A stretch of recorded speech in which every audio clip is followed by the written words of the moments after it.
Has he got tiger feet in there? No. And Justine, what about you? Favourite gigs or? Well, we had Peaches and Gonzalez on tour with us in America, and a couple of their gigs were absolutely amazing, really astounding. And apart from that, Primal Scream in Japan, because we were playing in Japan, and I've actually never seen a Primal Scream gig before, and I've never liked the band at all, and I was really impressed. I thought it was really pretty brilliant. And in Japan, was it one of these gigs? Because we're always told, I've never been there, but we're always told that gigs are sort of halfway up a shopping centre or something. They're in a tower block. It was the Fuji Festival, so it was out halfway up a mountain, in fact. And is it, I mean, are the fans, do they chase the band? Do you see, tour buses being chased? Yeah, you do. It's pretty passionate kind of adoration goes on there. And the weird thing is that people sort of do a weird shaking thing. They look like they kind of start trembling, and then it gets more and more extreme, and you just think they're going to explode. Really? So you may have bits of Japanese fan all over you. Not be a good look. So watch out, bands. If you're going there. This is another email which has come in. This one's from Camilla, who says, favourite gig stroke festival, Pulp at Edinburgh Corn Exchange in August. Favourite personal musical memory, meeting Elastica after their triumphant return to form gig at Glasgow Garage. Chatting to Justine for ages, and then getting a goodbye kiss just like we were old mates. Aww. There you go. We're going to play this track by... I should be so lucky. There's a slight difference, isn't there? We'll play this track from... for say about 1,000 capacity little theatre. You can't beat going back and seeing bands in smaller venues, can you? Do you prefer playing them? Yeah, I much prefer playing small places. I never really enjoyed when we kind of got big enough to play big places, and we did the Lollapalooza in the first album. That was like seated stadia in America, and I really didn't enjoy it. It was just horrible. Really? It just made no sense. On in the daytime, people sitting down, not allowed to smoke or drink, and just the people that are actually interested are sort of size of kind of pinheads, miles away. I like it to be sweaty, and I like to be able to sort of see people's faces.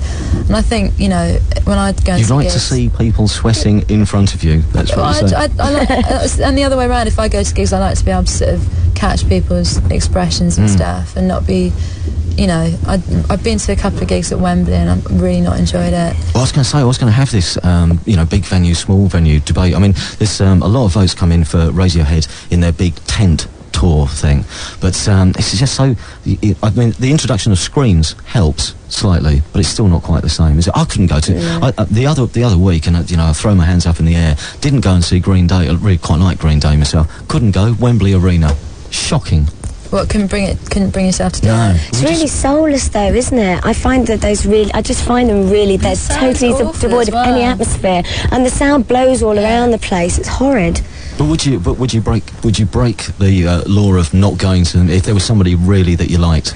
Well, I've missed loads of them in the last couple of years. Pulp, Blur, loads of bands I really wanted to go and see because they're at Wembley, and I refused. These two boys were meant to be good, actually. They did it in the round. Oh, that's right. Yeah, they might have got away with it. Yeah, apparently they got away with it. So how do we translate this to the festivals then? One of the big things, and this is going to come out in all the end of year polls. One of the big events, Reading and Leeds Festival. Were you at I bet you were at one of them. Sarah? I was at both of them. Both of them. Yeah. PVC. They were PVC, yeah. The wet wipes. We should mention that this is mentioned on the website, on the Live and Kicking website.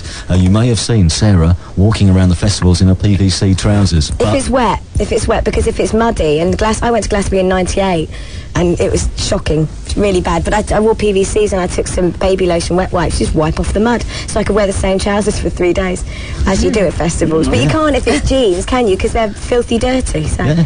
That's true. Very sensible, I thought. She's a very practical And you can wet girl. yourself and no one will know the difference. Perfect.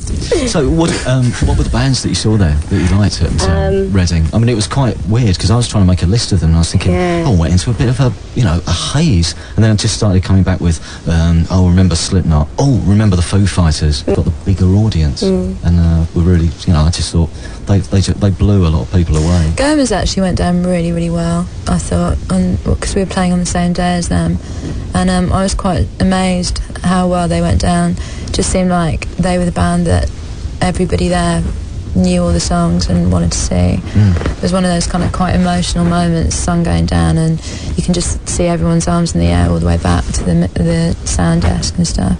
Quite amazing. Do you ever turn up at these places and you think, there's someone here I don't want to meet? and you hide in your dressing room. Have you ever had that? Yeah, I regularly have that, actually. Do you? Yeah. Go on, Damien, spit it out. Well, that's why I didn't go to any festivals this year. There were that many people you didn't want to see, huh? No, it's not that bad. No, I went. There was the fella from... Yeah. He's my new best mate. Posh country wedding in Masood. Right. Went out. Was this Norman's wedding by any No, chance? but that wasn't Norman's wedding. No, That was okay. last year. I did Creamfields. Actually, that's two. Yeah, so Creamfields was quite a laugh. But yeah, the essential, I sort of had to go to this wedding and then go back, play my records, pretend I... You're looking for bigness. Do you know what I mean? That was what sort of rock tried to do in the 70s. Get bigger and bigger. Bigger events are best. No, I don't like bigger events. Well, Small Beat doesn't really have a ring to it. Exactly. Not really. Exactly. I thought the Chemical Brothers, Glastonbury was a bit too big for them. Right. I was like, you couldn't hear, if you were beyond that middle bit where they had the sound desk in the middle, if you were beyond that, forget it. It was, I could talk at this level with the person I was watching the band with, and I want to be deaf by the end of the gig, you know. Same as, you know.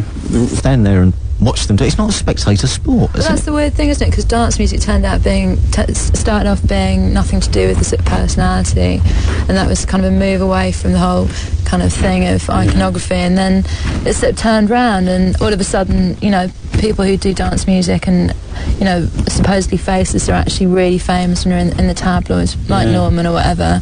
Well, and they're not really sort of actually performing in that sense, the way that bands do. But have you seen the shirts, though? Yeah. I mean... I blame the dance media, actually, because a load of sort of media magazines became created to sort of fulfill this sort of need for all these people to go to clubs.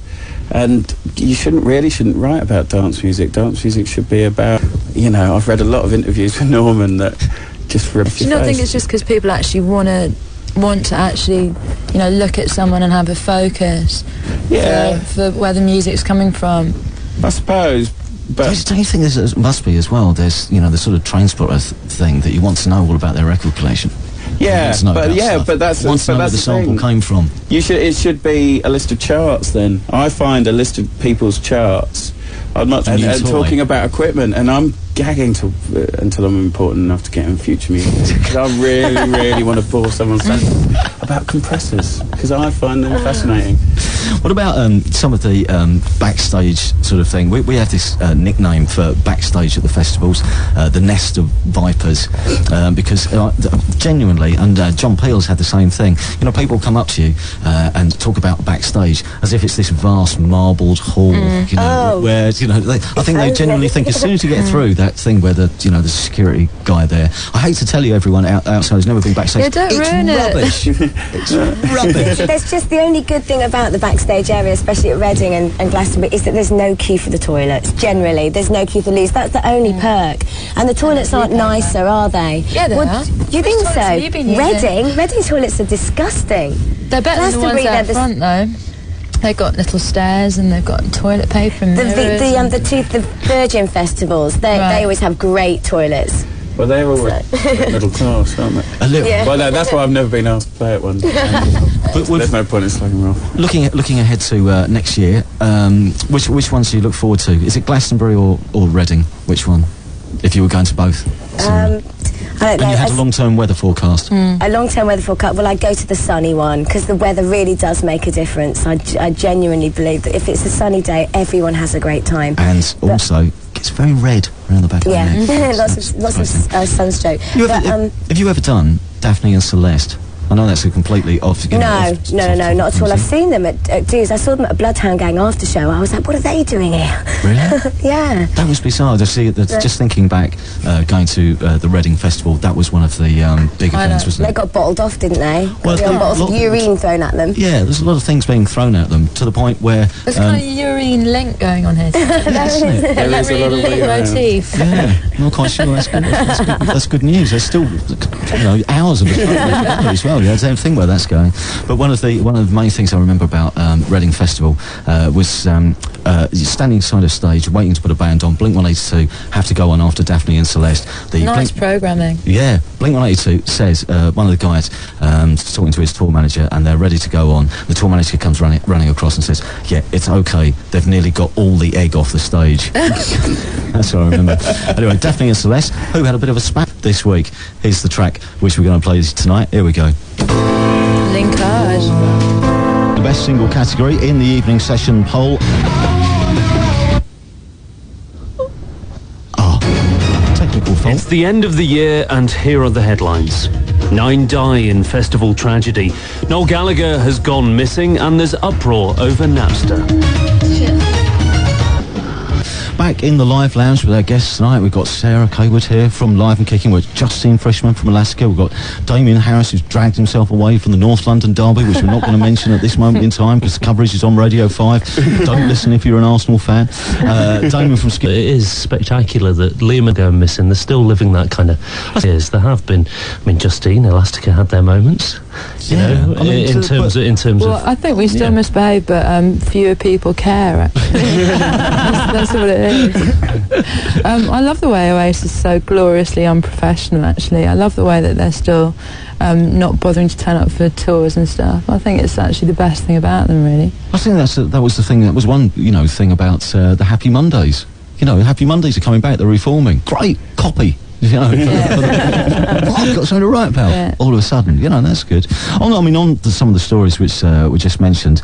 Napster. You got any opinion on this as a Mr. Record Label boss? Well, apparently I'm on the front. There's a quote from me on the front page of their website. Really? Because I said something about as long as the balance is still there, and that people at the moment, it's quite a positive thing. I think it's like a big listening post where at the moment the balance is all right, because I think it works like that. It's pretty hard going when you lose a lot of your sales. I think it's a great thing that you could actually sort of bypass the record companies and stuff. But if you think that smaller bands are actually going to get wiped out by it, but some of them actually might get a break through it. You never know. It's that sort of glory to take into account. Is album sales are a lot healthier this year in general than they have been over In the last some 2 or 3 years. places, So it's not I want maybe my packaging though. That's why I'd never. Yeah. My co-presenter downloads everything. He's like, download, and I'm like, no, I want spines. I want. if we can get it, but by and large, we do love those neatly packaged albums. I think so. I think it's fun. Well, do you think it actually, there is something social as well about hanging out in a record shop? I mean, I know I learned so much just by standing there, not being able to see over the counter when I was, a little fella. And even now, there's a street. You probably know which one I mean. Yeah, Mr. Bongo's. And you can go in there. I feel so scared when I'm standing there. I don't know anything much about the music, but I know what I like when it comes on. But you have to sort of shift around. you sound like someone's mum there. But you feel like that almost. You feel like somebody's dad. Going in there with a I with a hate sheet being in of paper. record shops. I absolutely hate it. Do you? I'd always spend as little time there as possible. Yeah, because I don't know. I just feel like I'm sort of loitering with intent. I don't know. I always feel stupid if I have to ask for things and I don't know who it's by, and I always feel sort of like you But do is that when you because kind of buy who a you guitar. are, Well, maybe, but I don't remember ever really enjoying it that much. I never sort of hung out. They in are quite record shops. intimidating I think they're places. intimidating. I always made it my business when I used to work for one of the big ones, and I love going on information so I could help everyone. I'd be like, just get my colleague for you. Was a bit useful. I suppose if you get political about it, are the big boys taking over and the wee boys are going out of business? There aren't enough of those hip hop shops that you were talking about. What's going on with that Virgin thing where they're only stocking chart? Yeah, No, well, exactly. you're joking. Asda is the new Horrible, record yeah. shop, really, isn't it? I think next year this is this will it's something which if you still haven't got your Christmas present request into your mum and dad or something, read the Creation book. What's Dave Kavanaugh's Creation book? A superb book which tells you why indie fails almost in a certain way. eyes are hungry for the prize. That's the one that will tell you a lot about how difficult it is for independent labels getting records Is that the stocked name in of the shops. book? Yeah. Bizarre name. It Sounds is. like a good present. It's a quote from a song by one of the bands, I think, isn't it? Yeah. I think the No, I was really inspired by that. I was Terrific. really inspired by It's England's dreaming for its generation. Right. That's what we're saying. Let's play a tune, and then although pretty soon there might not be any music magazines to report these stories. We've had the unfortunate demise of Select magazine and the Melody Maker, who you, Sarah, used to write for. I did. I used to write the gossip column. Everyone used to ask me if it was ghostwritten. I was like, have you read it? Of course it's not ghostwritten. It's terrible. And you had the pictures. Me Absolutely. There was a bit of a reprise in a couple of issues ago. They did a piece on me, and there was all the pictures of me still blonde because I've got red hair now, like arms around Kylie, looking chummy. You know. So did you take it quite seriously and get on the guest list? Well, and stuff? I Were you wasn't doing it going out anyway? much at the time, so I'd just get on the phone to my mate Polly and going, "Where have you been this week and what's happened?" So Polly was behind it after. Polly- Why doesn't that surprise you? Those are royalties. I think Justine knows Polly as well. So it all went downhill after you left. Obviously, was that the problem? Yeah. Oh, it's really sad though, because they're really lovely people at the Maker, and I'm really sad for. Why the Smash Well, I like format? Whose idea was that? Because that was the beginning of the end, really, wasn't it? I don't know. I think it was one of these things that they've done, but they obviously do a lot of research. Magazines research everything, so they must have an idea. But they obviously got it completely wrong. But maybe maybe it didn't capture the imagination, or maybe there's a change in the climate. like the Enemy did the New Folk or something like that the other week, and that is like, and there's some really good bands. They went Norfolk. No, right. They went to Norfolk. I can't believe Right. sports metal exists. I've never thought heard that that was a joke before. first No, I heard sports that. metal. Yeah, I know, but I Second mean, only to who'd have jock thought it? rock. You know what I mean? Sport and metal. You know, Just wouldn't think of putting those two together, really. Wham are coming back in a slightly heavier form, and they're going to be sports casual. Bombing into. But you were new wave of new wave and Britpop, Elastica, weren't you? At Yeah. the time, but neither of them. Well, the thing is, you've got to try and think of something yourself before someone else thinks of it for you, because it's going to be horrible. You know what I mean? You've got to quickly try and come up with your own genre before someone invents it for you. What are we going to get next year? The new Silent. I think it just fell out the middle. What are we looking forward to next year? In general, apart from festivals and I'm looking more forward to music. sports metal and folk metal. You'll be back in everything the else. studio, will you? Yeah, actually been in the studio lately. Yeah, and I'm actually going out touring with Steve Malkmus's new band next year. Really? So I'm looking forward to that. Yeah, Is that an exclusive news story? I think it might be. Is Yeah. it? Brilliant, exclusive news Yeah. story. Doing what? Just Playing guitar and singing and doing a bit of keyboards with the Malkmus? with the Lamacq. Yeah, he's asked me to join his band on tour, so I thought it'd be a laugh. So I'm going to do that for a few months. Yeah, that would be good. Yeah, it'd be a laugh. And Sarah, bands to look out for. I suppose we're tipping Ginger. And Yeah, Silver Ginger 5 it is. It's the band are called. But Yeah. also, I really like the Webb Brothers. They supported the Blue Tones on their last tour. And I really like Queens of the Stone Age, so I'm hoping to see them headline a few festivals as well, because I think they could. Yeah, I think they'll be around about next year. So I'm looking forward to that. Damien, what have you got coming up? Well, I heard a new expression for it. I always used to know it as booty music, which I always feel a bit uncomfortable saying booty in a record shop. Just out loud. Yeah. Booty. So it's called Ghetto Tech.